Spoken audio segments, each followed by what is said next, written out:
Konferensi Asia Afrika.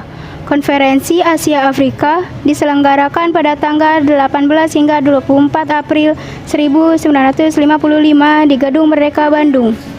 KAA dilakukan dengan tujuan mempromosikan kerjasama ekonomi kebudayaan Asia Afrika. Pelopor KAA adalah Indonesia, Pakistan, India, Sri Lanka, dan Myanmar.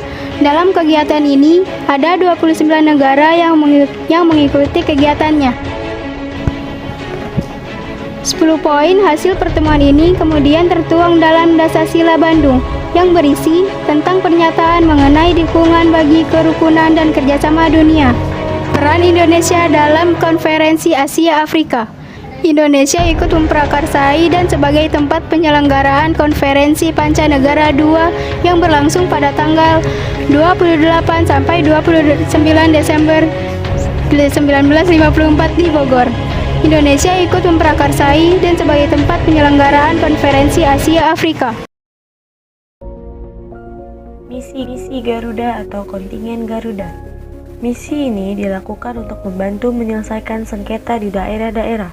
Pada misi ini, Indonesia mengirimkan beberapa kontingennya. Kontingen Garuda 1.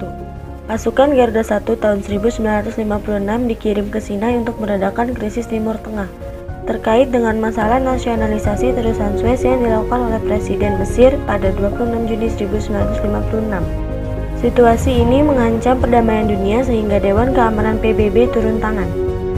Kontingen Garuda 2. Pasukan Garuda II dikirim ke Kongo pada 1960 dan dipimpin oleh Letkol INF Solihin GP. Pasukan ini dikirim untuk meredakan konflik perang saudara di Kongo. Kontingen Garuda III. Pasukan Garuda III dikirim ke Kongo pada 1962. Konga III berada di bawah misi UNOC dan dipimpin oleh Brigjen TNI Kemal Idris. Konga III terdiri atas 3.457 orang pasukan. Kontingen Garuda 4. Kontingen Garuda 4 dikirim ke Vietnam pada 1973.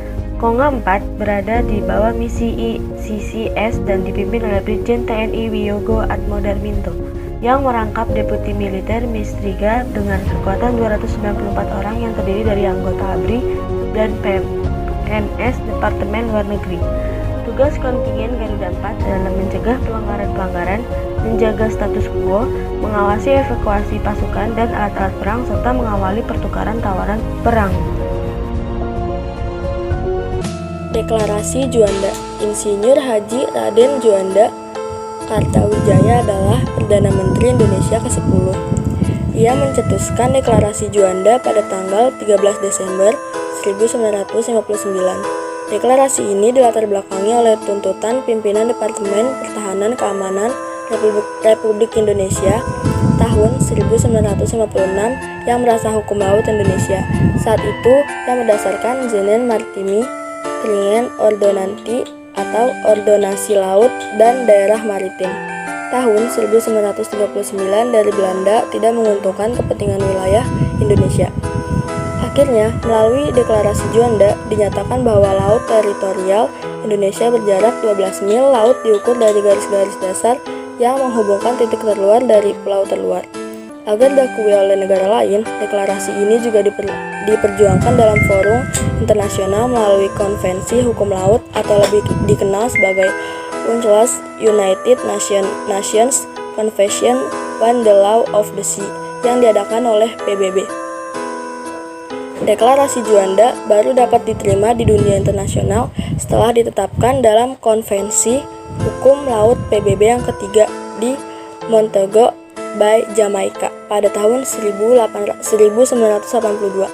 Deklarasi Juanda bahwa Indonesia menyatakan sebagai negara kepulauan mempunyai corak tersendiri, bahwa sejak dahulu Kepulauan Nusantara sudah merupakan satu kesatuan, bahwa ketentuan Ordonansi 1939 dapat memecah belah keuntungan Republik Indonesia. Gerakan Non-Blok. Gerakan Non-Blok adalah sebuah gerakan internasional yang terdiri dari 120 negara yang tidak menganggap dirinya bergabung dengan blok kekuatan manapun. Dalam situasi Perang Dingin, pasca Perang Dunia Kedua, timbullah dua kekuatan besar, yaitu Amerika Serikat sebagai pemimpin blok Barat dan Uni Soviet sebagai pemimpin blok Timur.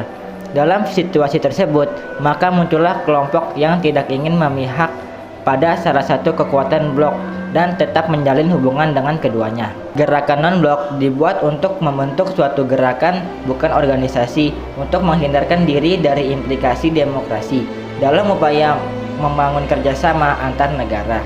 Hingga pada akhirnya, gerakan non-blok berdiri pada saat diselenggarakannya KTT 1 di Yugoslavia pada tanggal 1 sampai 6 September 1991. Tokoh-tokoh pendiri gerakan non-blok yaitu sebagai berikut. 1. Jamal Abdul Nasir, Presiden kedua Mesir. Kedua, Soekarno, Presiden pertama Indonesia.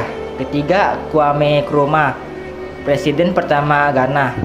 Yang keempat, Joseph Broz Tito, Presiden pertama Yugoslavia. Dan yang terakhir adalah Jawaharlal Nehru, Perdana Menteri India. Peran Indonesia dalam gerakan non-blok. 1. Salah satu negara pemrakarsa. Yang kedua, sebagai penyelenggara KTT 10 gerakan non-blok tahun 1992, sekaligus sebagai ketua gerakan non-blok. Dan yang terakhir, upaya menghidupkan kembali dialog utara dan selatan.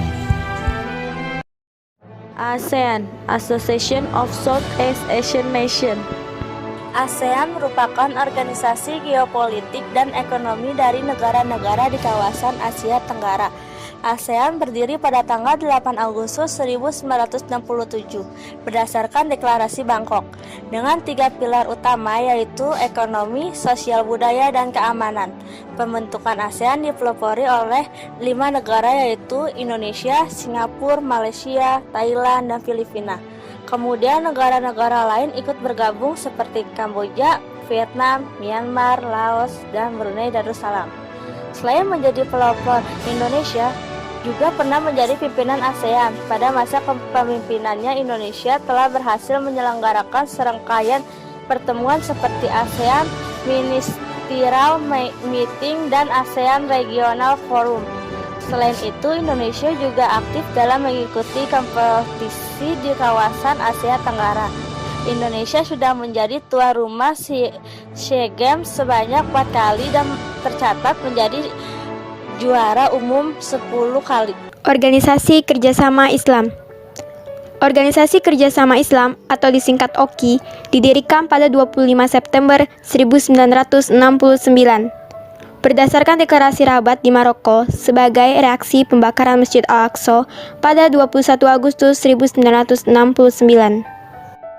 Sebagai anggota OKI dengan jumlah penduduk muslim terbesar di dunia, Indonesia memberikan kontribusi nyata dalam menjamin kebebasan, toleransi, dan harmonisasi akan keselarasan Islam.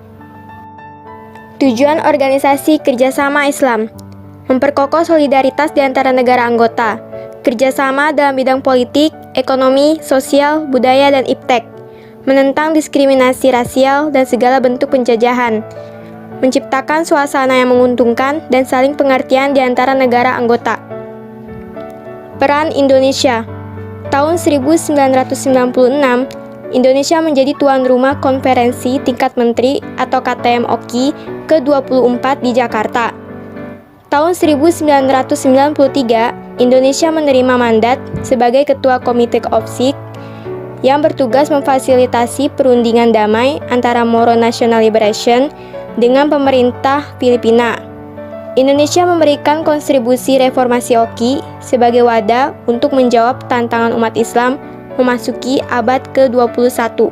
Jakarta Informal Meeting. Jakarta Informal Meeting atau biasa disebut JIM diadakan pada tahun 1998 di Jakarta. Pertemuan ini dilakukan dalam upaya menyelesaikan konflik Kamboja Vietnam dengan Indonesia sebagai perantaranya.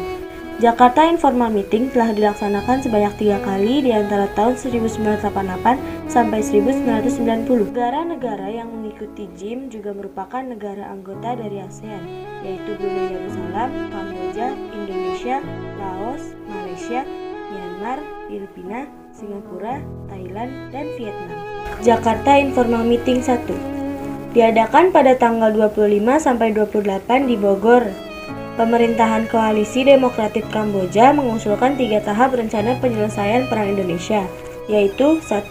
Melakukan gencatan senjata antara kedua belah pihak. 2. Diturunkan pasukan penjaga perdamaian PBB untuk mengawasi penarikan pasukan Vietnam dari Kamboja. 3. Penggabungan sesuai kelompok bersenjata Kamboja ke dalam satu kesatuan. Jakarta Informal Meeting 2 diadakan pada tanggal 19-21 Februari, dihadiri oleh 6 Menteri Luar Negeri dari ASEAN, Menteri Luar Negeri Vietnam, dan keempat kelompok Kamboja. Melalui Perdana Menterinya, Gareth Evans, Australia mengusulkan rancangan Cambodia Peace Plan yang berisi 1. Mendorong upaya gencatan senjata. 2. Menurunkan pasukan penjaga perdamaian PBB di wilayah konflik. 3. Mendorong pembentukan pemerintahan persatuan nasional untuk menjaga kedaulatan Kamboja sampai pemilihan umum diadakan.